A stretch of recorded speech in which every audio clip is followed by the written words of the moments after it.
Before you embark on this journey, please hit the follow button on the channel so you don't miss the upcoming chapters and the stories yet to be revealed. This story is not just a narrative, but also a mirror reflecting what we often overlook within ourselves. I remember that night clearly. In my hand was a steaming cup of chamomile tea with honey, its sweet aroma like a warm embrace. My husband Jackson smiled and said, "Drink up, honey, it'll help you relax." And I drank, just like I had every night for months. Except that night I pretended to drink, then poured the tea into a potted plant while he turned back to the kitchen. I lay in bed, eyes closed, my heartbeat steady. I wanted to know, was Jackson doing what I'd been dreading? My name is Madeline Carter. I'm 35 years old. I live in the suburbs of Evanston, just outside Chicago. I'm a financial analyst at a mid-sized investment firm where numbers rule everything. My job demands precision discipline and constant alertness, but lately I haven't recognized myself. Reports, forgotten numbers mixed up my mind, often reeling as if I'd just woken from a drunken night. At first, I thought it was stress, who in my line of work doesn't deal with stress, but things kept getting worse. Once I even forgot the name of a colleague I'd sat next to for 7 years. At night, I'd collapse onto the couch, still in my work clothes, eyes vacant. Jackson was always there, placing a cup of tea in front of me, his voice warm and sweet. "Drink up, you've been working too hard." I always drank, and within minutes my eyes would droop. I'd stumble to the bedroom, fall onto the bed, and sink into an unnaturally deep sleep. At first I thought it was hormonal issues, or a vitamin D deficiency. I bought supplements, drank collagen, even tried morning sunbaths. Nothing changed. Then I started to suspect the tea. Why? Because the feeling after drinking it wasn't just sleepiness, it was like being knocked out cold. Those sleeps were heavy frozen, and each time I woke up with a headache, disoriented. I didn't want to suspect my husband. Jackson had been there for me in my life's most critical moments. When I fumbled through the most important meeting of my career, he picked me up and made me a pot of chicken soup. But this time, my sixth sense was screaming. Something was wrong. And that night, I decided I had to stay awake. I had to see the truth. I pretended to sleep deeply, though my heart was pounding in my chest. My eyes were closed, but my ears caught every sound. The house grew eerily quiet, cold in its silence. Creak, footsteps, the sound of a door opening. I heard it clearly. Jackson was entering my home office. The sound of typing mouse clicks, the hum of the printer. In that moment, a part of me crumbled. Because I knew, even without full proof, that the man sharing this house with me was hiding a terrible secret. I kept pretending to sleep, but inside questions of betrayal began to surge, and that changed my life forever. Have you ever felt like something around you was shifting, but you couldn't pinpoint what? Like a faint breeze brushing the back of your neck on an early autumn morning. Not cold enough to shut the door, but enough to make you shiver. The morning after that fake sleep, I went to the office earlier than usual. The city was still half asleep, and deep red leaves were starting to litter the sidewalks. Chicago in this season always feels dreamy, but my mind was sharper than ever, as if breaking through a thick fog that had clouded it for weeks. I opened my laptop, entered my password, and stared at the screen. Instead of checking emails like I usually did, I opened a private file signs. A simple list appeared. Chronic insomnia, persistent fatigue. Despite rest, forgot client meeting on 9/14. Boss flagged data errors for the second time. Nightmares, darkroom, no way out. Nightly tea, deep dreamless sleep, except 9:20 poured out. Tea didn't sleep. I typed one more line. Jackson accessed my laptop at 1:12 a.m., printed documents. My heart tightened as I read each line. They weren't random incidents anymore, they formed a pattern. A vague conclusion was taking shape, and I feared it more than anything. That day was a Tuesday. I remember because Tuesdays were always internal finance team meetings. After being reprimanded for errors in the quarterly report, I'd tried to focus harder, but the truth was I couldn't control my memory. During the meeting, when asked about interest rate forecasts for a high-profile client, I opened my mouth but couldn't recall the name of the lead bank. Silence stretched. Eyes turned to me, and I, once praised as the data brain of the company, could only offer an awkward smile and flip through my notes. After the meeting, my boss, Ms. Martin, called me into her office. Her eyes weren't angry, they were disappointed. And that was worse. "Madeline, you're one of our most seasoned analysts," she said, her voice soft but firm. "I don't know what's going on, but if this continues, you'll risk being sidelined from major projects." I nodded, bit my lip, and left quietly. In the elevator, I saw my reflection in the glass, a woman who looked like me but with eyes that felt terrifyingly foreign. The nights that followed grew heavier. Nightmares returned. I saw myself trapped in a dark room, no windows, no escape. In my dreams, someone called my name from afar, a familiar voice distorted as if echoing from another dimension. I woke up drenched in sweat. The clock always read 3:17 a.m., like a reminder from some other realm that time was running out. Jackson remained as he always was, gentle, caring, attentive, but his eyes no longer reassured me. Each time he smiled, I saw something forced, like he was playing the role of the perfect husband he used to be. Every gesture was correct but not real. Once I accidentally dropped his favorite ceramic mug while cleaning the kitchen. Instead of anger, he just looked at me for a few seconds, then gave a faint smile. It's okay, it's just a mug. But that look, that lingering, measured gaze, felt like he was assessing something inside me. I started to feel like a character in a play directed by someone else, and I thought the lead didn't know the script. On Friday, I did something I'd never considered before I called Chloe. Chloe was my best friend from college, sharp practical, and never one to miss even the smallest detail. She's a pharmacist working at an independent pharmacy near downtown. We didn't meet often, but when we did, it was like no time had passed. I sat at a coffee shop on West Armitage, our old haunt from school. The autumn air was crisp leaves falling gently onto the awning. Chloe arrived wearing a green knit coat and her usual piercing gaze. "You look awful," she said bluntly. I gave a sad smile, because I feel it. I told her everything, the strange sleeps, the nightly tea, the feeling of being controlled, the fog in my memory, and the night I pretended to sleep. Chloe stayed silent for a long time. Then she asked a question that sent a chill through me. "Do you think he's putting something in your tea?" I stared at her, speechless, because deep down I knew I'd already thought it. But hearing someone else say it made it realer, scarier. "There are sedatives that dissolve colorless, odorless," Chloe continued, her voice calm and professional. "They can cause deep sleep, temporary memory loss, even nightmares if used repeatedly. Long-term use can seriously affect your nervous system." I felt a chill down my spine. Chloe wasn't exaggerating, I trusted her. And that meant Jackson might be poisoning me little by little under the guise of a caring husband. "I don't want to wrongly accuse him," I whispered, "but I can't rule it out anymore." Chloe nodded, grasping my hand, her eyes resolute. "Madeline, you have to find the truth. You're not alone." That night when I got home, Jackson was setting the dinner table as usual. Soft yellow lighting, the faint scent of candles in the air. Everything was perfect, too perfect. He placed the tea in front of me. The same gentle voice. "Drink up, honey. You must be exhausted." I stared at the tea for a long moment. Amber, liquid, faint steam rising. But to me, it was no longer just a drink. It was a question. A test. And I made a decision. Tomorrow night I wouldn't drink. I'd try again, but this time I wouldn't just pretend to sleep. I would watch, and I would know. I used to think some things only existed in movies or thriller novels, stories of betrayal of those we trust most hiding a different face. But one day I realized I was living in one of those stories. I met Chloe on Saturday morning.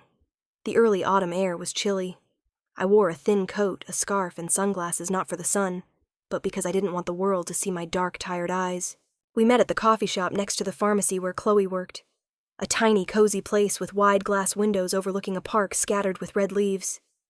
The shop had been there since our college days. Same corner table, same smell of dark roast espresso, same old jazz tunes. Chloe arrived a few minutes after me. She wore a beige turtleneck sweater, her hair tied back neatly. Her eyes, sharp as ever, softened slightly when she saw me. "You look rough," she said, as direct as always. "Rough is an understatement." I sighed, sipping my latte without tasting it. "So tell me." I looked at her, those intelligent, piercing eyes, and knew that if anyone could help me see the truth clearly, it was Chloe. I told her everything. Every fragment, every detail from the past 2 months. The exhaustion, the unnaturally deep sleeps, waking up unable to recall when I'd fallen asleep, the recurring nightmares, the work mistakes I'd never made before. And I told her about the tea. Every night. Chamomile or black sometimes with a slice of lemon or honey. All prepared by Jackson. All leading to a sleep, empty, dreamless, unnatural. I told her about the night I poured out the tea pretending to sleep. About Jackson entering my office at midnight, turning on my computer, printing documents. About the feeling of my heart free falling from a skyscraper to the pavement. Chloe stayed silent for nearly 10 minutes. She stirred her coffee, staring at the swirl of cream on its surface as if decoding an intricate puzzle. "Do you think he might be putting something in your tea?" I asked, my voice barely audible, as if afraid of my own question. She looked up. Her eyes were serious. "Not just might. With all the symptoms you've described, I suspect a mild sedative or low-dose tranquilizer." I swallowed hard. The coffee in my mouth suddenly tasted bitterer than ever. "Be more specific." "There are several types, but common ones include zolpidem or benzodiazepines. They dissolve quickly, colorless, odorless, and can be mixed into hot drinks without detection. If used regularly, they cause drowsiness, loss of control, short-term memory issues. Long-term, they can destabilize your mental state." I sat frozen. Each word cut through the thin layer of trust I had left. "You need to stop drinking the tea immediately. Don't let him know. Observe his behavior. Keep a record. If needed, get a blood test at a hospital, but time it carefully to catch the drug before it's metabolized." I went silent. Chloe took my wrist, her eyes softening. "I'm not saying Jackson is a bad person, but this behavior is abuse. It's manipulation. It's illegal. And above all, it's dangerous." I left the cafe with a small bomb ticking in my chest. It didn't explode, but it hummed quietly, ominously, needing to be dealt with. On the drive home, I went slowly. The wind from Lake Michigan carried a cold mist along Lakeshore Drive, swirling with the chaotic thoughts in my head. I didn't know if I was hurting more from fear or disappointment. Jackson, the man I'd once loved so fiercely it took my breath away. The man who proposed to me on a snowy rooftop. The man who placed his hand on my stomach and said, "Someday we'll be a family." And now possibly drugging me every night. I didn't want to believe it. But the truth didn't need my belief to exist. That evening, as always, Jackson prepared dinner. Roasted chicken with orange glaze. I couldn't eat. My throat tightened as he brought out the tea with the same familiar words. "Drink up, honey. You must be tired." I took the cup, trying to keep my gaze steady. "Thank you," I said, then pretended to take a small sip. Jackson sat down, his eyes searching mine. I felt it, that look like he was waiting for the drug to take effect.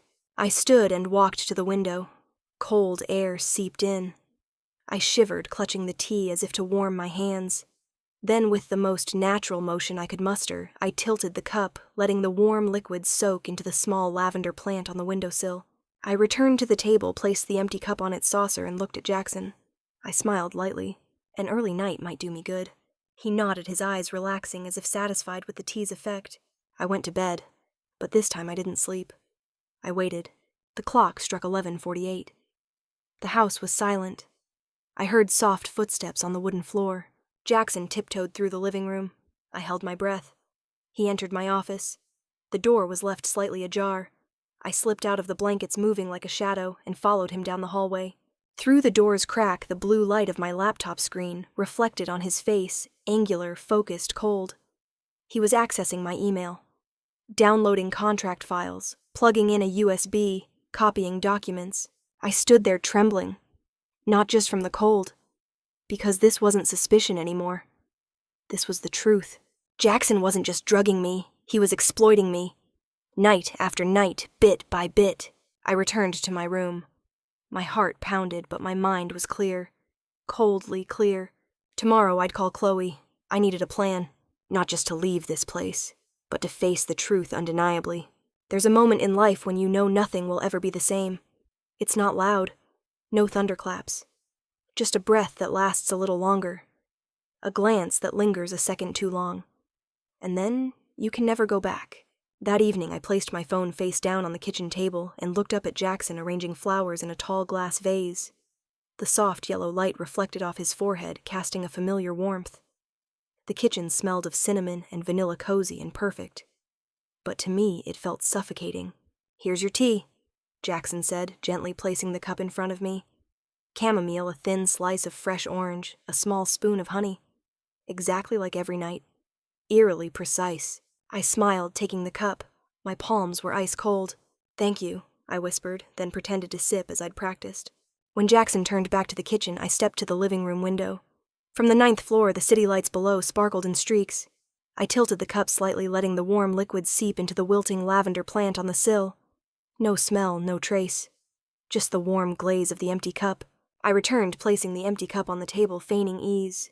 Jackson looked at me, raising an eyebrow. "Drink it that fast." I was thirsty. I said, my smile not reaching my eyes. Then rest early. I'll clean up here. I nodded. The wooden stairs creaked as I climbed. In the bedroom, I changed into pajamas, turned off the light, and slipped under the covers. But I didn't sleep. I waited. The clock read 12:04. Soft footsteps echoed on the hardwood floor. I held my breath, eyes half closed. A moment later, I heard my office door open. I rose slowly without turning on the light and crept barefoot down the hallway. I hid in a shadowed corner where I could see through the slightly open door. Jackson sat at my desk. The pale blue glow of the laptop screen lit his face. Gone was the daytime warmth. His expression was cold, focused, calculating. He opened my email, accessed my bank account, entered a password I thought only I knew, copied attached files, contracts, documents for properties in my name. Then he plugged in a USB. Click. Copy. I trembled. He rummaged through my desk drawer, opened the small safe where I kept my savings book house contract, my mother's inheritance papers. He pulled out each document, photographed them with his phone, and carefully placed them back. Not once in our 7 years of marriage had I imagined this man could betray me like this. But tonight, I couldn't deny it. This wasn't curiosity. It wasn't accidental. It was a plan. Methodical, meticulous, executed night after night. I retreated to my room. My heart raced, but my mind was cold. Ice cold. I noted everything in my phone, time, actions, locations of items. Then I locked my email with a new password, changed my bank PIN, enabled two-factor authentication. A part of me had officially severed ties with the man named Jackson Carter. The next morning, as I came downstairs, Jackson had prepared breakfast. Poached eggs, buttered toast, fresh orange juice. "Sleep well?" he asked, his smile as bright as ever. "Very well," I replied, realizing for the first time I no longer believed that smile. We ate in silence. I looked at him like a stranger. The man across from me wasn't my husband anymore. He was someone who had eroded my trust night by night, sleep by sleep, tea by tea. At noon, I called Chloe from the office. She picked up almost instantly. "What's up?" I took a breath. He did exactly what you suspected. Accessed my computer-copied documents logged into my bank. "You were right, Chloe. I need help." She paused for a few seconds, then said clear and certain, "We start planning. You're not alone." That night I came home, but my mind was different. Every action, every word from Jackson was now under scrutiny. The way he asked, "How was your day?" The way he laughed. The way he glanced at his watch when I delayed drinking the tea. I saw the cracks in his perfect mask. I knew I didn't have much time, but this time I was awake. Not just from sleep, but truly awake. Perhaps a woman only becomes truly strong when she has no one left to trust but herself. I began to reclaim what had been stolen from me. Not my assets, but my truth. They say beautiful memories protect us from doubt. But what if the most beautiful things turn out to be a facade? What if the love that once saved us becomes the very thing pushing us into an abyss? I started to understand that memories aren't always the truth. Sometimes they're a sweet trap. I met Jackson at a finance conference in Denver on a windy March afternoon.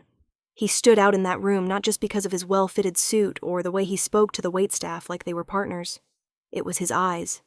Direct, attentive. When I gave my presentation, he was the only one not looking at his laptop or phone. Afterward, he approached me at the hotel bar. His first words were, "I've never seen anyone make data come alive like you did." I laughed for the first time in 3 months after a crisis in therapy from a failed investment. We fell in love quickly, but not recklessly. Jackson lived in Chicago. I was in Minneapolis at the time. He flew to see me every week, even if just for a few weekend hours. Once he brought coffee from a shop I'd mentioned just to give me something familiar after a tough week. We married after nearly a year. A small wedding on the shores of Clearwater, Florida.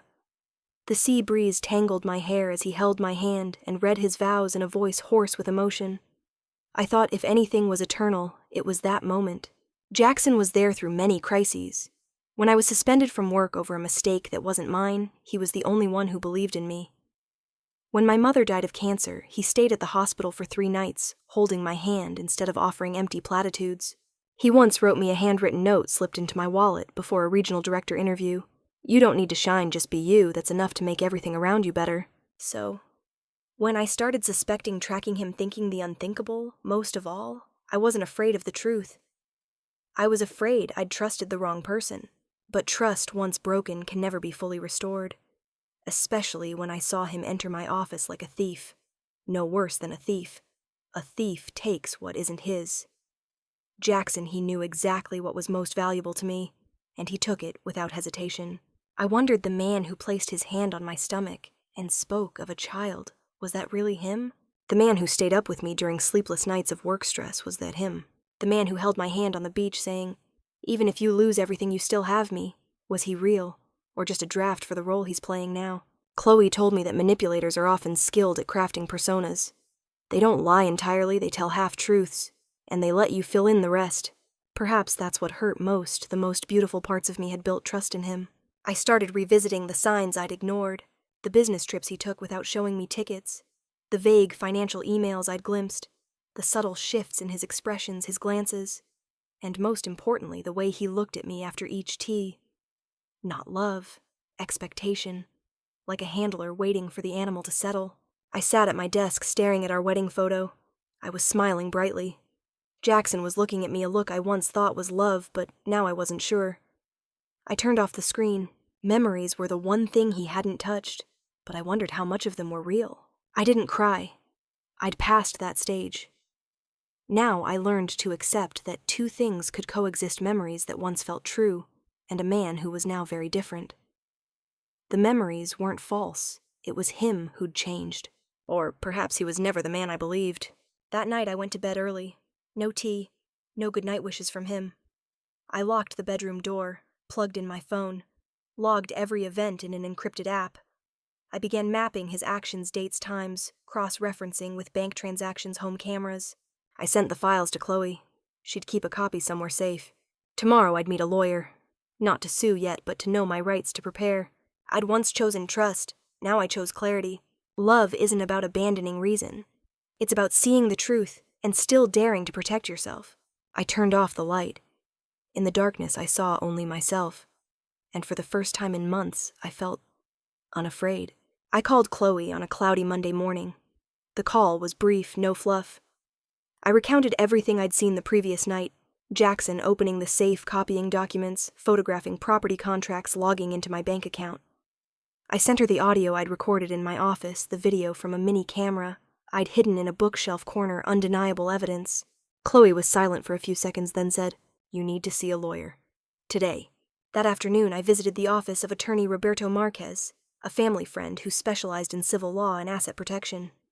His office was in an old River North building with dark wood furniture and the smell of aged paper ingrained in the walls. I told him everything in an hour. No sugarcoating, no tears. Marquez nodded, listening carefully, then pulled a folder from his drawer. "Madeline, you have two options. One, file a criminal case for abuse of trust and asset manipulation. 2, request a temporary restraining order, freeze accounts, and pursue a civil case while awaiting investigation." He handed me papers: an emergency protection order, asset freeze forms, power of attorney documents. I looked at them page by page, clear, sharp, and justified. But I didn't sign yet. On the drive home, my mind raced. I could sue him. I could ruin his career, his reputation, his freedom. And I had every reason to. But deep down, something felt unclear. Not because I still loved him, but because I wasn't sure what would truly set me free. I called Chloe again. "I have all the papers," I said, "but I haven't signed. What's your plan?" "I want to try something first. I'll confront him. Not to demand answers, but to give him one last chance to choose the truth." Chloe was silent for a long moment. Then she replied, her voice low. "Then do it with every ounce of clarity, and leave no room for error." That evening I sat in my office, a large envelope in front of me. Inside were printed proofs, photos, audio recordings, bank statements with strange logins, device access logs. I prepared a second copy locked in the safe with the code sent to Chloe for safekeeping. When Jackson came home, I was cooking dinner. He kissed my cheek, an old habit seemingly harmless. But this time I felt no warmth, only deceit. After dinner, as he started clearing the plates, I placed a hand on his arm. "We need to talk." His eyes hesitated, but then he sat across from me, that same calm, defensive smile. I didn't beat around the bush. I handed him the envelope. "This is everything I know. Saturday night, 1:12 a.m., computer, USB, safe, bank email." Jackson's face paled. He opened the envelope, pulling out each sheet, each photo. His eyes scanned quickly, then froze. "Madeline," he began. But I raised a hand. "Don't deny it. I'm not here for excuses." I took a deep breath. My voice was low, steady. "I've seen a lawyer. I can sue you for fraud and asset abuse. I can lock all accounts, freeze our joint assets. And I will if you don't choose the truth tonight." He lowered his head. His hands gripped the paper tightly. His shoulders trembled. And then, for the first time, I saw Jackson truly silent. After about a minute, he spoke. "I have no excuse. Everything you saw is true. I was wrong. Terribly wrong." I waited. He didn't cry, but his eyes glistened, whether from remorse, fear, or shame, I couldn't tell. I continued. "I won't forgive what you did, but I'll give you a choice. Turn yourself in. Take responsibility. If you do, I won't sue. I won't make this public. But if you stay silent, I'll act." He looked at me, lips pressed tight. Finally, he nodded. "I understand." That night, I didn't sleep. I didn't know if I was foolish to offer one last chance, but I knew I'd acted for myself, not for him. I'd chosen not to be driven by hatred. The next morning, I got a text. "I'll go to the police at 9 a.m.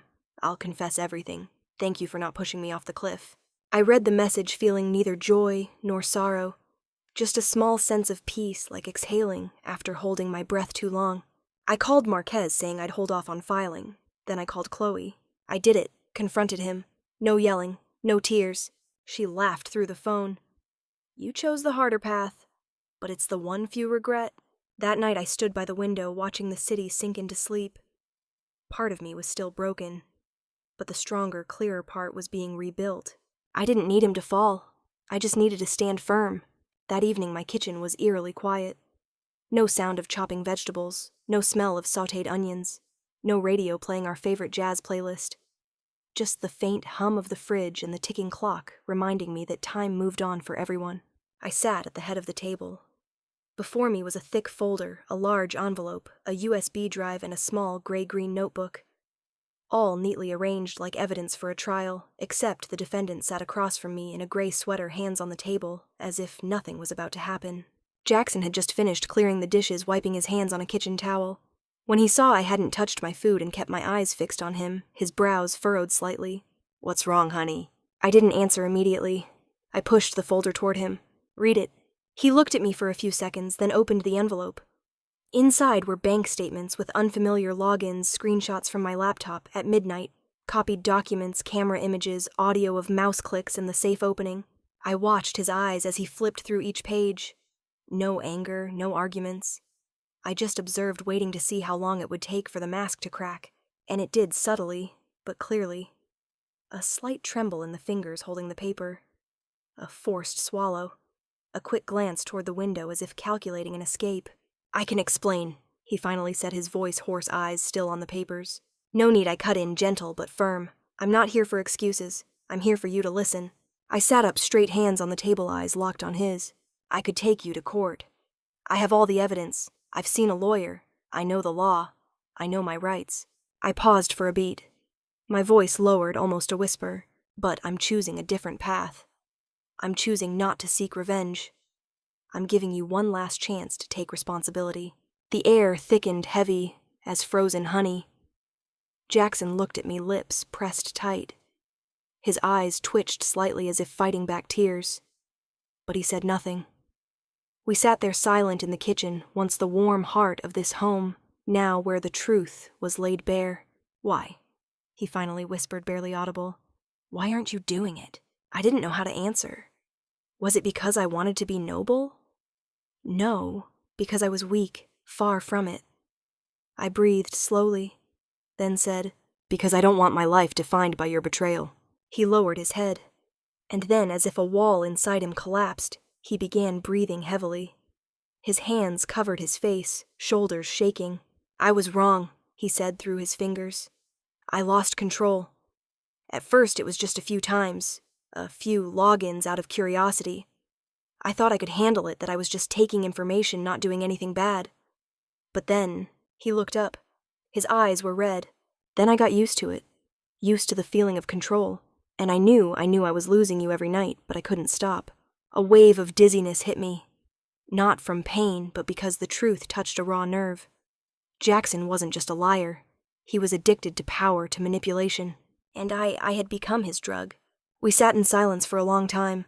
Finally, I said, "You have 24 hours to turn yourself in. If not, I'll send everything I have to the police and my lawyer." Jackson nodded. No resistance, no negotiation. Just weary acceptance. "I'll do it," he said. "Tomorrow, 9 a.m. I stood. "I need space." "I'll sleep in the living room," he replied quietly. I nodded, said nothing more, and left the kitchen. My back was cold, but my heart felt lighter. That night I didn't sleep. I sat on the bed, writing in my digital journal. Day X. Gave evidence to Jackson. He admitted everything. Promised to turn himself in. Waiting to see. I sent a copy of the note to a backup email. Backed up everything to an external drive locked in the safe. I didn't believe he'd change, but I believed I'd done the right thing. The next morning, Jackson left at 8:15. No hug, no lingering look, just a small nod. He wore a white shirt, a black coat, like a man going to apologize to the world. I watched from the second-floor window. A small part of me hoped he'd run so I wouldn't have to choose forgiveness. But he didn't. He walked straight to the district police station without looking back. I brewed myself a cup of tea, the first in weeks. No chamomile, no honey, just hot water and ginger slices. The sharp warmth slid down my throat, reminding me I was still alive, still had choices, still had myself. 3 days after the kitchen confrontation, I got a call from Attorney Marquez. His voice was calm but clear. Jackson turned himself in as promised. He confessed to everything: asset misappropriation, forging credit documents, abusing personal information. I nodded lightly, as if it was expected. Marquez continued. The court issued a swift ruling after a summary trial. 2 years of mandatory rehabilitation, civil penalties fully recorded. A restraining order and no contact order are in effect during his sentence. I stayed silent. No joy, no sorrow. Just a temporary end to a chapter of my life. A neat, cold period. 2 weeks later, I received an envelope with no sender's name. Only handwriting I couldn't mistake, slanted, precise, achingly familiar. Inside was a 3-page handwritten letter. I opened it slowly, as if touching something fragile and dangerous. Madeline, I'm not sure you'll read this. I'm not writing to ask for forgiveness, because I know I don't deserve it.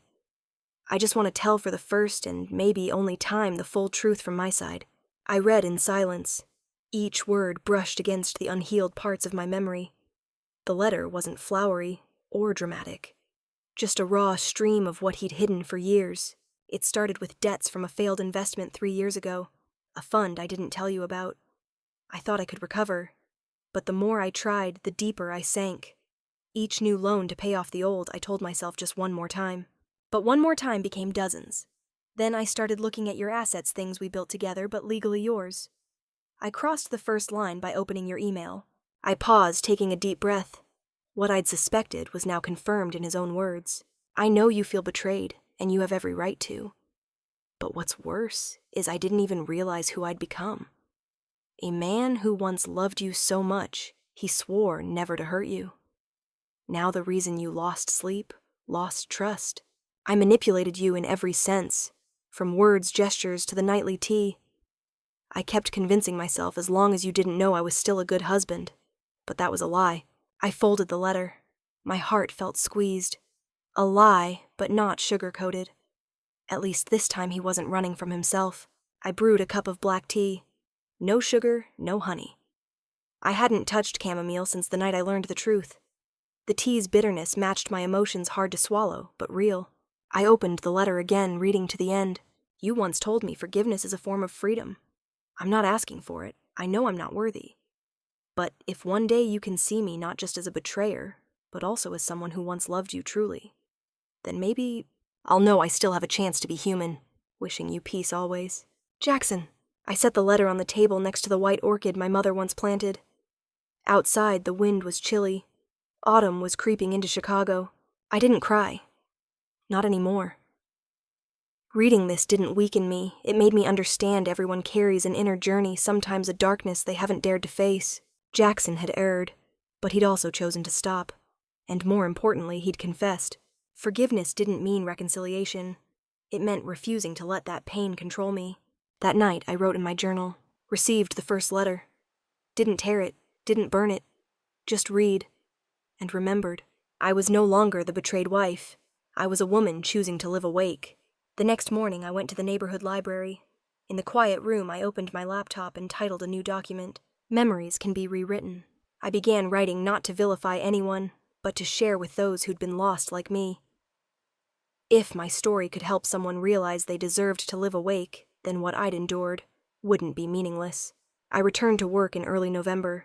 The same Chicago finance office spreadsheets, endless emails, back-to-back meetings. But I wasn't the Madeline of 3 months ago, a shadow drifting through her own life. I met with my boss and requested a short leave to fully recover.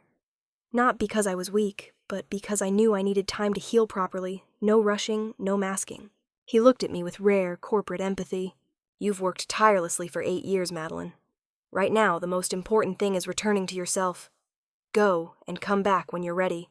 I called Chloe right after the meeting. She answered in under 2 rings. Time to shine, huh? I smiled.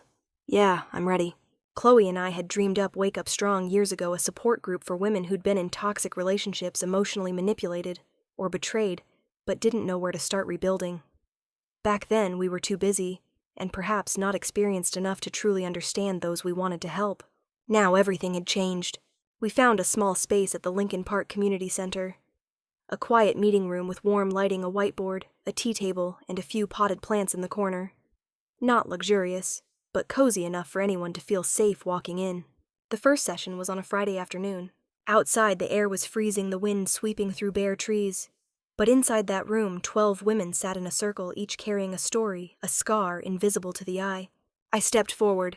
My heart pounded like it did during my first college presentation. But then I remembered I wasn't here to perform. I was here to be honest. I began, my voice slightly shaky. Hi, everyone. I'm Madeline. I'm 35. And I once lived in a marriage I thought was safe until I found out the man I trusted most was the one who pushed me into my deepest abyss. All eyes turned to me. No judgment, no pity, just raw presence. I took a deep breath and continued. He manipulated me with kindness, with nightly tea, with gentle words that wore me down bit by bit. A middle-aged woman's eyes welled up. A young woman in her 20s clenched her fists. I knew I'd touched the pain they'd long buried. I didn't delve into what Jackson did. I didn't need to. Everyone here had their own Jackson, different names, different forms, but the same feeling, having their voice stolen. Chloe went next, sharing her expertise, identifying signs of toxic relationships, how the brain reacts to prolonged manipulation, how the body holds on to trauma. Then, one by one, the group spoke. Hesitant, stumbling, but with each word, each tear, each strained smile, a step toward revival. One woman spoke of an ex-husband who gave her flowers weekly, while destroying her self-esteem with words. Another shared about her first boyfriend who controlled her for 5 years, making her believe she couldn't live without him. And then in that atmosphere, something extraordinary happened. We stopped being strangers. We looked at each other like warriors returning from the same battlefield, battered but alive. At the end, I handed each person a small notebook.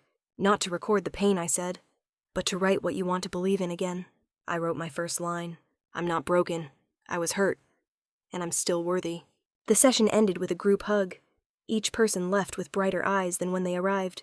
I stayed to clean up my heart light. Chloe came over handing me a note. 3 people signed up for private counseling next week, and an elderly woman called asking if she could bring her granddaughter. I smiled. So it's begun. Yeah, and I'm proud of you, Maddie.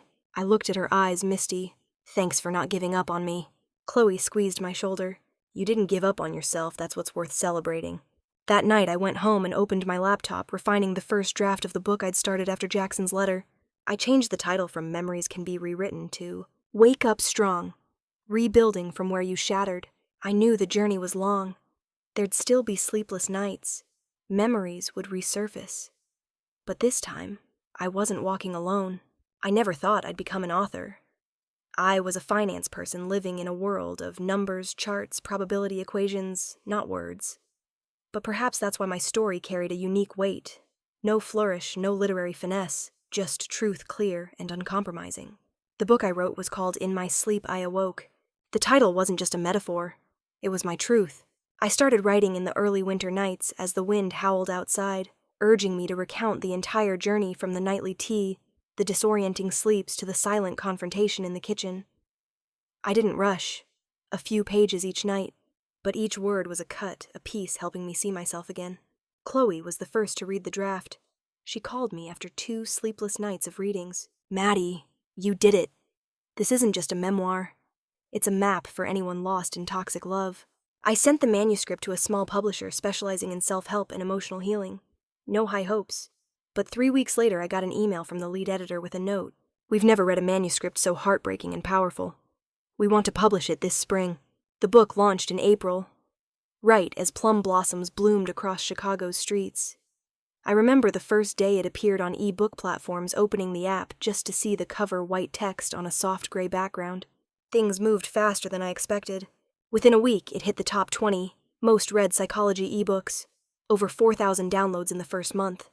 Then messages started pouring in from women I didn't know, from different states, different time zones. "Your story is what I couldn't name for 5 years." I read 1 chapter and had to stop to cry. For the first time, I didn't feel alone. An audiobook producer contacted me offering to adapt the book. They asked if I wanted to narrate it myself. I thought long and hard, then said, "Yes, I want to tell the story of that manipulated dream in my own voice." 3 months later, I stood on the stage of the Women Rise conference in Denver as a guest speaker. I faced over 500 women from across the U.S. and said, what woke me wasn't the betrayal. It was me choosing not to let it define the rest of my life. I shared my journey not for sympathy, but to show you can lose everything, reputation, trust, love, and still not lose yourself.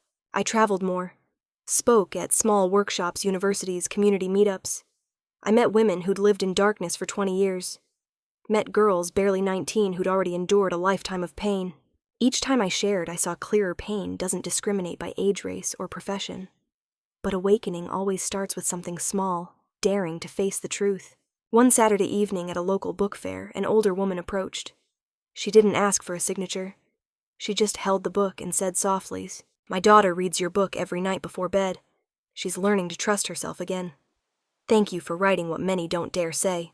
I squeezed her hand. My eyes stung. No more words were needed. I never thought my pain would become a seed for collective healing. But I realized perhaps what we endure isn't just to break us. It's so that when we rise, we can pull others into the light. At the end of summer, I got an offer from an international organization in Toronto to buy translation rights for the book in French, Spanish, and Korean. They said your message is universal. Wherever they are, women need to know they can be strong without being perfect. I sat alone on my balcony watching the sunset paint the sky pink. In my hands was the first printed copy, soft cover raised letters, the familiar smell of new paper. I wrote this book for myself, for the Madeline, who didn't dare ask what's really happening to me. But today I know I'm no longer asleep. I'm truly awake. That afternoon, Chicago was cloaked in the ashen gray of late autumn. The last maple leaves fell like a final farewell to the season. I'd just finished a short radio interview about writing the book and wake up strong. I left the building wrapping my scarf tighter, intending to catch a taxi home. But somehow my feet led me toward Lincoln Park, a street I'd avoided for nearly a year. Partly because it held too many memories. Partly because I wasn't sure I could face those places with calm. As I passed the third corner, my heart sank. The Velvet Bean Cafe, our weekend stop, where Jackson always ordered a flat white, and I stuck to matcha latte. Back then, we'd sit on the balcony table reading, laughing, thinking the future was certain. Today, it was the same, except in that seemingly random scene was a familiar figure. Jackson. He sat alone at the table by the window, where light always slanted through the rough brick wall. In his hand was a brown leather notebook, maybe a journal or something to record his fractured life. I stood still across the street, not hiding behind a tree, not turning away, just standing there. And then he looked up. Our eyes met. No flinch, no hidden shame, just something very quiet. In that brief moment, I read something unspoken in his gaze. Regret, yes, but not pleading. Emptiness, yes, but not despair. Fragility, but no longer dangerous. He didn't stand, didn't call my name, didn't gesture, and I didn't stop. I kept walking. Steady steps like the rhythm of a heart just warm enough.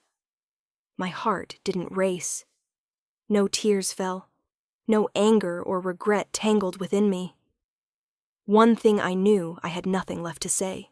Not because I hated him, but because everything that needed saying I'd written in my book, spoken in that kitchen, poured out in sleepless nights. The rest no longer belonged to me. I turned onto another street toward the nearby park. Bare trees traced delicate veins against the silver sky. Kids played a group jogged, everyone caught in their own rhythm of life. I sat on a wooden bench, zipping my coat tighter as the early winter breeze swept through. Something in me let go. Not surrender, but release. Gentle. Enough to stop feeling like I was carrying the past like a backpack of stones. I recalled a line from a recent workshop I led. Forgiveness doesn't always mean reconciliation. Sometimes it's just refusing to let the hurt keep ruling your heart. I once thought forgiveness was weakness. Now I understood it was the ultimate strength. Because forgiveness doesn't change the past. It empowers the present. I didn't know what Jackson's life was like now. Maybe he was rebuilding. Maybe he was writing. Maybe he was still lost. But none of that mattered anymore. We no longer belonged to the same story. This encounter, if it could be called fate, was only to confirm one thing: I was no longer afraid to see him.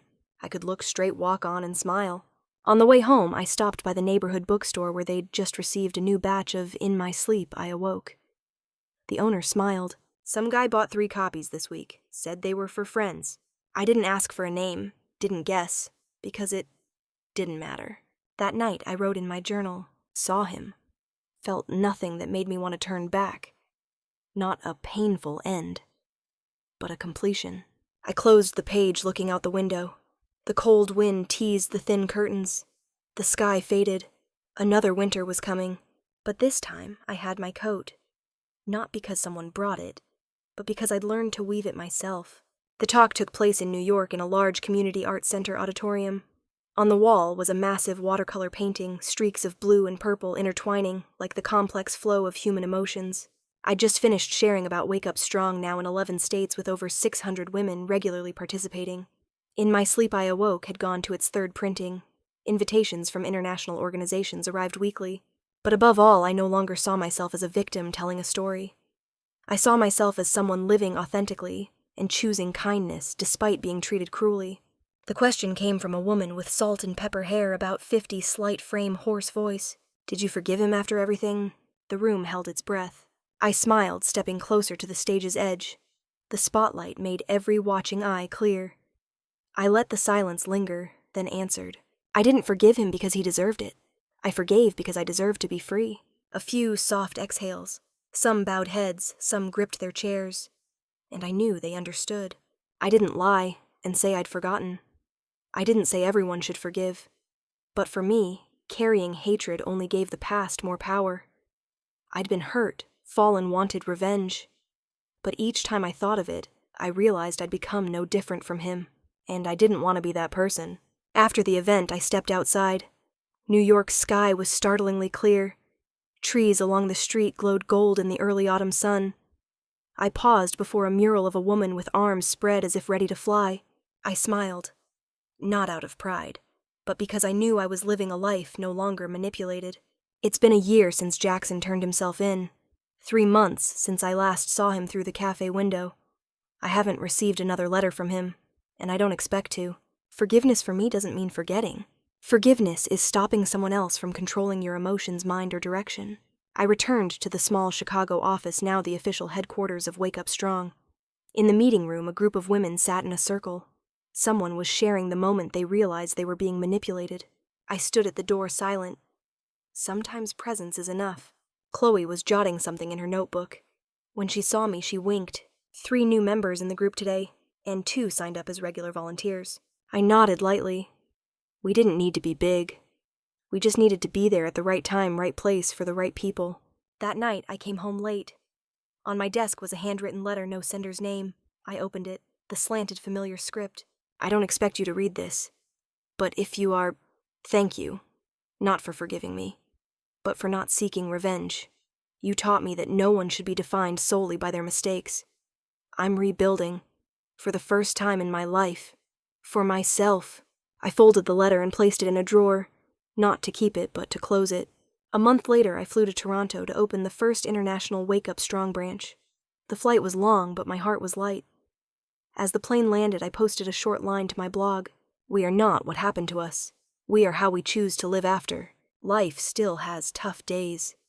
Messages from women in pain, stories darker than mine. But I'm no longer afraid. I'm doing what's right. Because healing isn't a destination, it's a journey. Long, arduous, but worth it. And I am walking steadier each day. Looking back on the year from the first tea to the last glance, from the haze to the awakening from a woman who thought she'd collapse. To one who wrote a book, led a support group, and carried the belief that every beginning can start anew. You might be reading this anywhere at midnight in a cafe, or in a life that feels lost. I don't know your name or what you're fighting for, but I know one thing. You deserve a life free from manipulation. You deserve to heal, and you are not alone. Though my journey began in darkness and doubt, it didn't end in hatred, but in healing. Through every trial, I learned the greatest strength isn't in retaliation, but in letting go at the right time. My story isn't just about betrayal. It's a reminder that we can all be hurt, but what defines us is how we rise after. If you've ever doubted yourself, been manipulated, or felt alone, remember you're not alone, and you deserve a life not controlled by others' mistakes. Thank you for joining me through these 12 chapters. If this story touched you, don't forget to follow the channel for more healing journeys. Share this with someone who needs to hear it. It might just be the light they're seeking.